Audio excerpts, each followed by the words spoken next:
Good afternoon. Happy Hump Day. Welcome to Great Day, Connecticut. I'm Kara Sundlund. So you're telling me I can't have peanut butter on National Peanut Butter Day.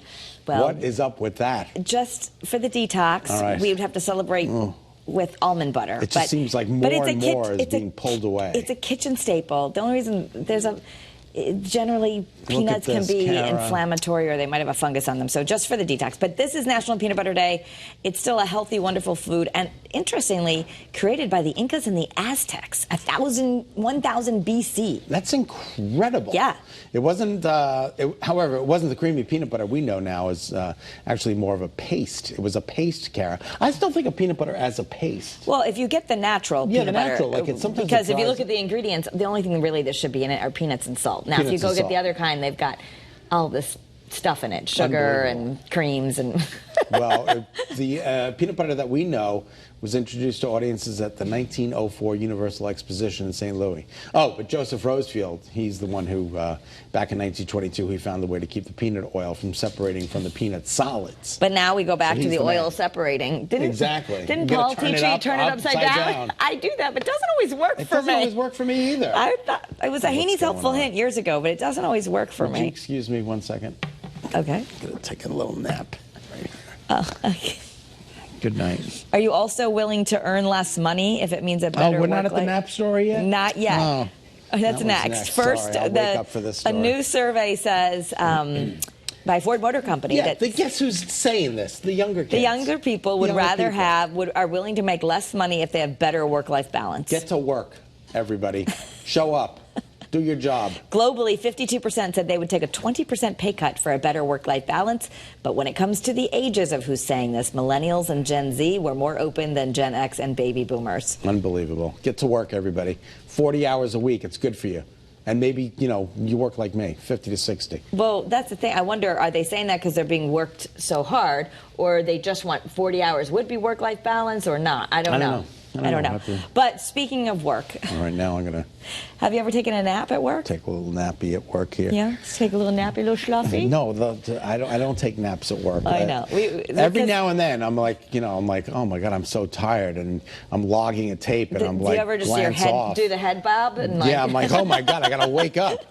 All right, so a recent survey found a quarter of Americans, 25%, can't get through work week without napping on company time. And they say the average nap time, Kara, is 51 minutes. Could you imagine going to Max downtown and you're a waiter and you're like, Steve, I got to take a nap. Got to take a nap. I'll be with you in a few. But I do think it's our jobs that obviously we can't nap. You'd all see it at home, and we're really busy. And I'm grateful for that because I always said we race the clock rather than watch it. But if I had some job where I had to sit in a cubicle all day, I think it'd be hard to stay awake. I know. I'm absolutely with you. I love that saying, though. Say that again.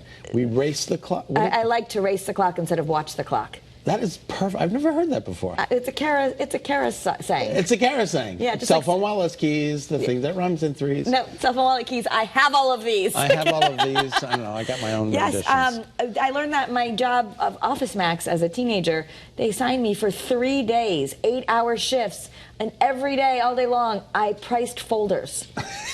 All day long, no variety. This is me, like dunk, dunk, dunk, and then you'd clock out for your 15-minute break. I was like, I definitely don't want to ever do something like this when I'm older. Listen, I folded the jean wall at the Gap. Let me tell you, I looked at it and I went, they're like, you got to sort the jeans and fold them. I was like, okay. But that was useful. You probably learned how to fold pretty. I did. You see my house. I know. So that was useful. I've never had to price folders since that day. Thank God.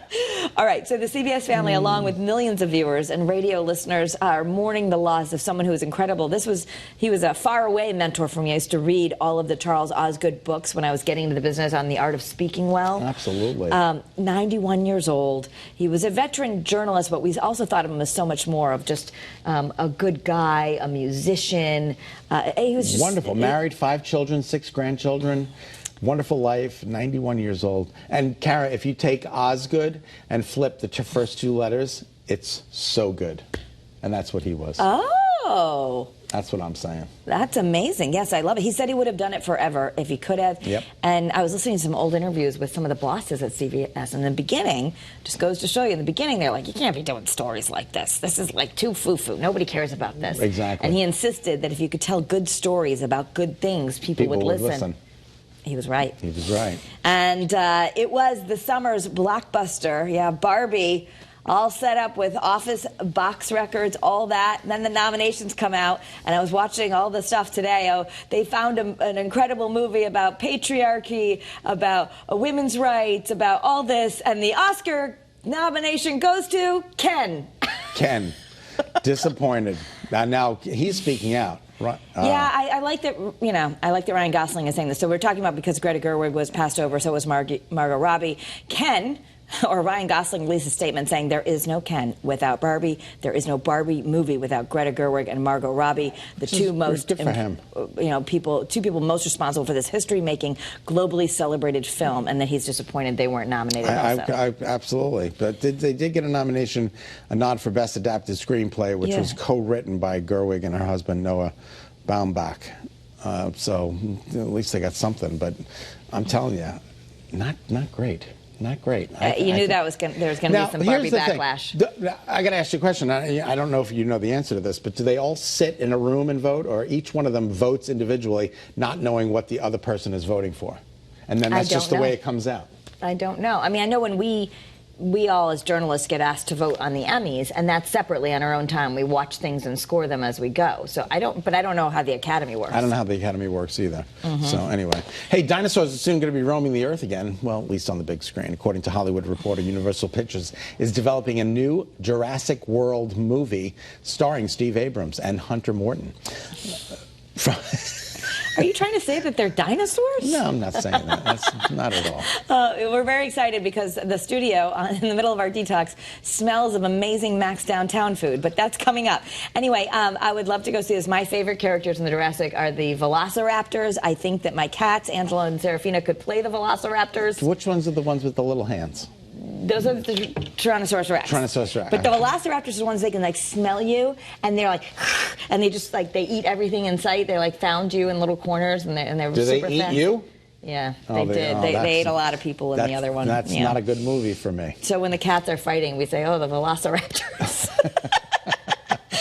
All right. We're switching gears here. This is upsetting. A man was arrested outside Taylor Swift's New York townhouse twice within 48 hours. Yeah, I know we've been telling you about this in the news, but now we're learning it was twice in 48 hours. They got to do something. Neighbors saw the same man who had been arrested there on Saturday. He was standing on the street, staring at the building.